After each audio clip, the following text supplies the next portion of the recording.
The U.S. is experiencing a summer surge of COVID-19, driven by the FLiRT variants of the SARS-CoV-2 virus. This surge, which has been ongoing since early June, is evident from the increase in COVID-19-related emergency room visits and hospitalizations. Data from the CDC indicates a 23.3% rise in emergency room visits and a 13.3% increase in hospitalizations in mid-June compared to the previous week, suggesting that COVID-19 cases were on the rise throughout most of June. The FLiRT variants, characterized by two key mutations in their spike proteins, have been central to this surge.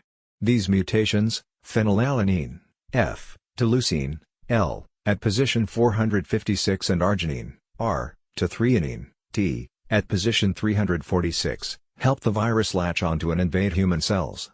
These variants, descendants of the JN.1 variant, have shown higher transmissibility, with preliminary data suggesting a reproduction number, Re, for KP.2 that is 1.22 times higher than JN.1. Despite the surge, the current public health response lacks the comprehensive surveillance and timely public alerts seen earlier in the pandemic.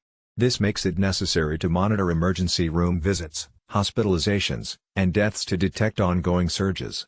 The absence of consistent precautionary measures, such as mask usage and indoor air purification, has likely contributed to the spread. Vaccination remains a crucial defense against COVID-19. While the effectiveness of vaccinations can wane significantly after 4 to 6 months, preliminary data suggests that current vaccines remain effective against the FLiRT variants.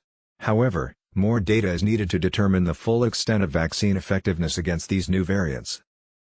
The surge underscores the importance of maintaining preventive measures, such as ensuring proper ventilation in indoor spaces and wearing masks in high-risk settings. Despite the reduced severity of COVID-19 for many individuals compared to earlier in the pandemic, the risk of severe outcomes and long COVID persists. Staying up to date with vaccinations and adhering to public health guidelines remain essential to mitigate the spread and impact of COVID-19 during this surge.